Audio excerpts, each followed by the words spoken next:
In this video, I'm going to talk to you about the 5 myths of list building. So this is, how do you manage the people that interact with your business? So there's loads and loads of stuff out there about building your list, kind of adding people to your list, having people in some kind of organized fashion. I have built my own private practice for 10 years, so I wanted to do a video on the reality of kind of list building, what works, what doesn't work, for those of you that are at the beginning, kind of, what to expect when it comes to getting people to interact with your business and adding them into your audience, into your world via what we call the list, or having a list.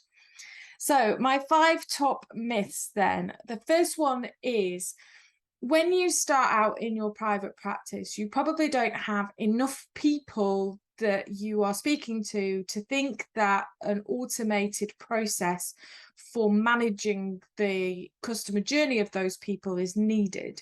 So there was certainly a time in my business at the very beginning when I didn't have any kind of automated list building process. Because I just didn't have that number of clients. So it was very easy to know where those clients were and send them manual emails.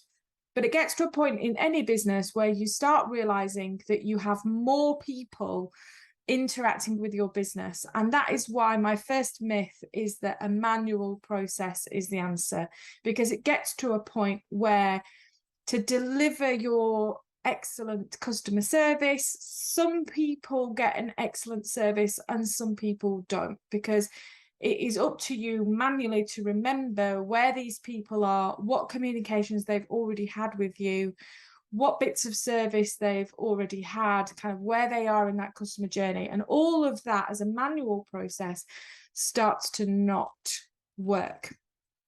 So I just wanted to kind of go through list building, because for me, one of the things that people make mistakes about is realizing that there's 3 parts of your list. So let me share with you this. So we have pre-customer is your first bit. So there's a certain amount of people who will be in what they call, the kind of jargony word is the pipeline. So there's people that haven't yet decided to work with you yet. They have seen a little bit of what you do. They might have followed you on social media, or they might be have bought a little something from you, but they're kind of pre-client. And we've got these people. Then we have our clients. So there is a journey that your client goes on. So there's certain pieces of information that your client gets in terms of communication, and all the bits as and when they are a client with you. And then there's a post. So these are all the people who have been a previous client of yours, and they sort of sit in a different pot in terms of the communication that you might have with them, or the elements of information that you might send to them. So there is a flow to the list and seeing these people. And the idea is that you want to create a journey that allows your client to move through these various different processes, through these various different customer journey points, and receive an excellent customer service the whole way along. And you want to make sure that that customer journey is consistent in terms of the people get the emails, or they get the communication, or they get these things at the right time for where they particularly are. So the more that your business starts to build, the more people get put in each of these boxes. You can see, hopefully, by this little diagram, why all of a sudden it starts getting quite complicated. And I have got some BiB members that are at the point where they're saying, this is the automated bit that I need in my business right now, because I'm aware that it's taking a lot of my time and energy to manage all of these people's expectations.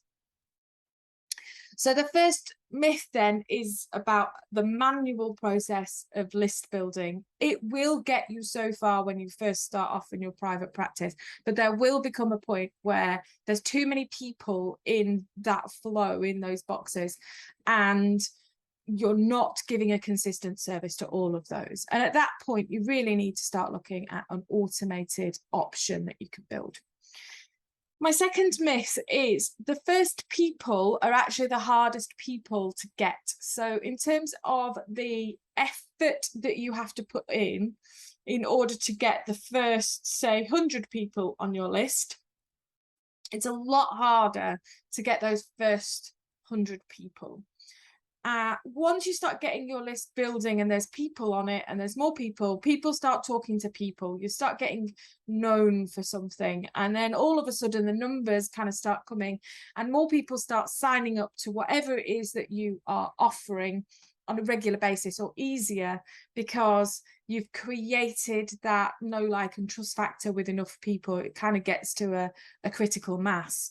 So those first people will be the hardest people in order to sign up to whatever it is that you want them to sign up to, because you don't have a reputation.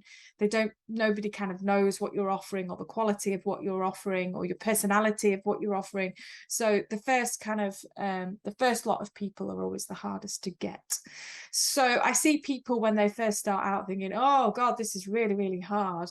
Yes, it is really hard, but it is hard at the beginning, and then it does get easier later on, the more people that you get added to your various options within your list. So the third myth is people do want to hear from you. And I think this is a big one. So many people think, oh, why should I bother talking to these people? It's salesy. Nobody opens their emails. Nobody wants to hear from me, these kinds of things. And I think that mindset really holds you back.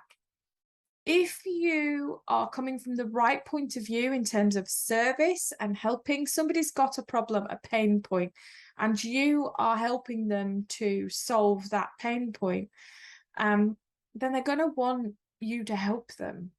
It's when it comes across as, oh, I'm just doing this because I'm supposed to do it, and there's no care, there's no passion, there's no creativity behind what you're doing. It just becomes boring and dull. People can see that an absolute mile off. So it's about creating something that you know that your readers really want to see, video wise or message wise, or all these kinds of things. So one of the things that I work with people in the BiB Accelerator is, what is the thing that you want to do? How do we build this customer journey? How do we build your personality into it? How do we do something that's really exciting and engaging? Because yes, if you create a whole load of boring stuff and send it to random people, then they're not going to open it and they're not going to care. So we need to come back to making sure that whatever you're doing comes from a place of service and a place of help, and realize that those people want the help. They want you to help them. They don't see that as you in their way, or you're not selling PPI or double glazed windows, but even that works for people who want double glazed windows or are interested in PPI. PPI is a very old example now, but anyway, you get my point. Myth number 3, people do want to hear from you. So kind of stop hiding, thinking, oh, I'm spamming people or selling to people. The last one, the fourth one, is unsubscribes are fine. So people will unsubscribe from your services and from your list, and that is absolutely fine. What we want to do with list building is we want an engaged audience of people who are really interested in your work and interested in what you offer. If somebody hasn't been engaging for a huge length of time, go ahead and unsubscribe them from the list, because actually what it does is your open rates are lower because you've got more people who are just not engaged and not interested. So there is a whole side of list building, of list hygiene, of kind of checking your list and then checking people off who really aren't interested, or You know, when that such a body is unsubscribed from your list, sometimes that can feel like a personal attack, thinking, oh, I haven't been doing enough, or I'm not good enough, and things like that. We need to get away from that mindset. So unsubscribes are absolutely fine, because what we're looking for is a list of people who are really engaged with what we have to offer, and really interested in what we're doing. So unsubscribes, don't worry about unsubscribes. If people unsubscribe, if you have a huge amount of unsubscribers, then I'd be thinking, what are you doing, and what are they not liking? Are we going out to the wrong people, for example? Or, you know, have you put something out? Is it getting a bit boring and a bit stale or something? But, you know, an average amount of unsubscribes really aren't unusual and are nothing to worry about. You should be happy that some people do unsubscribe because it's not right for them, or they're not really engaged in what you're doing. And the final myth is around conversion, because I think people think that once their list starts building, the number of people that's in their pot starts building, they think, oh, great, I can do like a webinar and send it out, and then all of these people will come to this webinar. And then they get really disappointed when a few people turn up. So I just wanted to mention in the final one about the reality of conversion rates, especially through online pieces. If they've not particularly engaged with you, then the conversion rate is probably only, you know, 1-2%, and that is perfectly normal and industry standard. That's not you doing anything wrong. If you have kind of nurtured them through your process a little bit, and they're getting towards potentially deciding that they want to work with you, then your likelihood of your conversion rate is going to be higher. But there is a reality to these things. So you know, don't get disheartened if you have a list of a few thousand people, then you put an offer out and then you only get a handful of people signing up.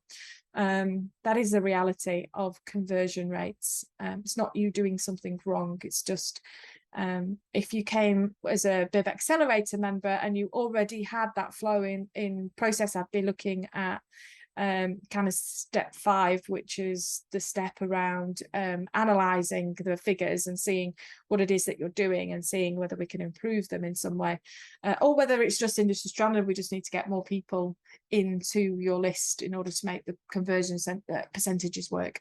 So yeah, so conversion is a reality check. You are not going to have 100 people on a list, for example, and then have 95 people sign up for a webinar.